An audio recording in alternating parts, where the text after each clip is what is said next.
हूं शिखा शुक्ला और आप देख रहे हैं रियल न्यूज। आइए रुख करते हैं आज की ताजा तरीन बड़ी खबरों की ओर। अंबेडकर नगर के शहजादपुर गांधी चौक पर केंद्र सरकार द्वारा महात्मा गांधी राष्ट्रीय ग्रामीण रोजगार गारंटी योजना के नाम पर एवं स्वरूप किए जा रहे बदलाव के खिलाफ आज कांग्रेस कार्यकर्ताओं के द्वारा शहजादपुर गांधी चौक के सामने विरोध प्रदर्शन किया गया। इस अवसर पर कांग्रेस नेताओं ने कहा कि भाजपा सरकार महात्मा गांधी के नाम, उनके आदर्शों और गरीब मजदूरों के अधिकारों पर लगातार प्रहार कर रही है। मनरेगा जैसी जन कल्याणकारी योजना के नाम और स्वरूप से छेड़छाड़ कर सरकार गरीबों के रोजगार के अधिकार को कमजोर करना चाहती है, जिसे कांग्रेस पार्टी कभी स्वीकार नहीं करेगी, जिसको लेकर आज गांधी चौक शहजादपुर में विरोध प्रदर्शन किया गया। अमित मौर्य की रिपोर्ट। इस तरीके से बीजेपी की सरकार, योगी और मोदी की सरकार महात्मा गांधी जी के मनरेगा को नाम हटा के राम जी राम करना चाहते हैं। इससे पूरी दुनिया के देशों में 80 देशों में गांधी जी की प्रतिमा लगी हुई है।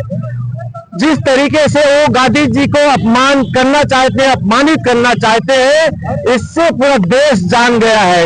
यूपीए गवर्नमेंट ने 100 दिन का रोजगार गारंटी योजना लेके आई थी कि जिससे नौजवान, बेरोजगार मजदूर पलायन न करें। इसलिए कांग्रेस की श्रीमती सोनिया गांधी जी ने एक कानून कांग्रेस पार्टी ने बनाया था।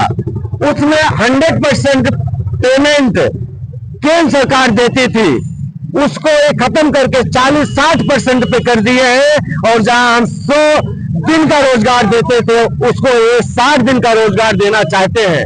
मैं आपके चैनल के माध्यम से कहना चाहता हूं कि बीजेपी पूरी तरीके से, अगर आपसे देश नहीं चल रहा है, आप क्या साबित करना चाहते हैं कि केवल नौजवानों की बात नहीं सुनना चाहते हैं, महिलाओं की बात नहीं सुनना चाहते हैं और रोजगार की बात को एक पूरी तरीके से ध्वस्त करना चाहते हैं।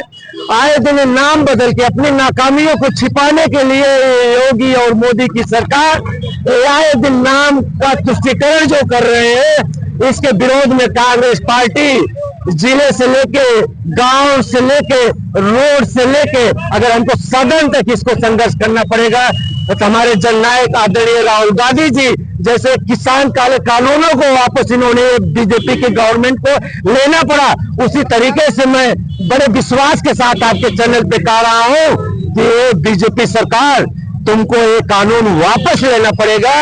ये महात्मा गांधी जी ने इस देश के लिए अपनी जान को कुर्बान दे दिया है और कांग्रेस पार्टी उनके सम्मान में बिल्कुल पीछे नहीं हटेगी। जिस तरीके से अंबेडकर नगर की कानून व्यवस्था ध्वस्त हो चुकी है, और अंबेडकर नगर नहीं, पूरे प्रदेश में पूरा गुंडा राज चरम पे है। कानून व्यवस्थाएं इनकी पूरी तरीके से चौपट हो गई है।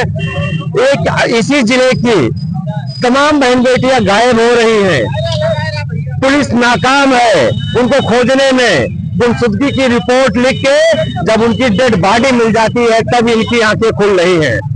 मैं आपके चैनल के माध्यम से कहना चाहता हूं, अभी एक स्नेहा बेटी 2 दिसंबर को गायब हुई थी, 4 दिसंबर में उसकी गुमशुदगी की रिपोर्ट लिखी जाती है, 20 तारीख को उसकी बलात्कार करके उसकी हत्या कर दी जाती है। इससे ज्यादा शर्मनाक क्या हो सकता है इस जिले के लिए।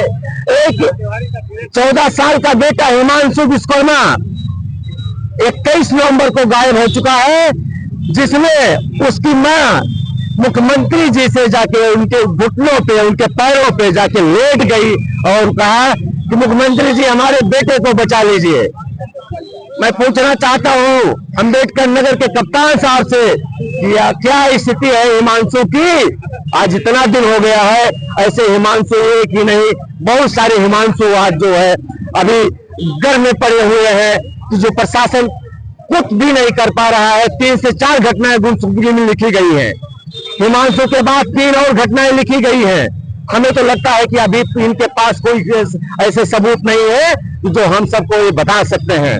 मैं आपके चैनल के माध्यम से कहना चाहता हूं कि अगर इसी तरीके से मुख्यमंत्री जी, इसी के जिले का मामला था, हसोर का मामला था, उन्होंने कहा था कि अगर हमारे कोई बहन बेटी को छेड़ेगा तो दूसरे चौराहे पे यमराज खड़ा मिलेगा। मुख्यमंत्री जी, मैं आपसे, कांग्रेस पार्टी आपसे निवेदन करती है, आपसे रिक्वेस्ट करती है कि आप अंबेडकर नगर जिले को संज्ञान में लीजिए, यहाँ के अधिकारियों से आप वार्ता कर लीजिए।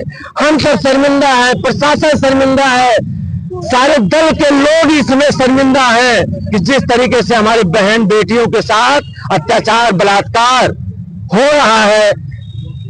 आक्रोश है, डर है, लोगों में भय व्याप्त है।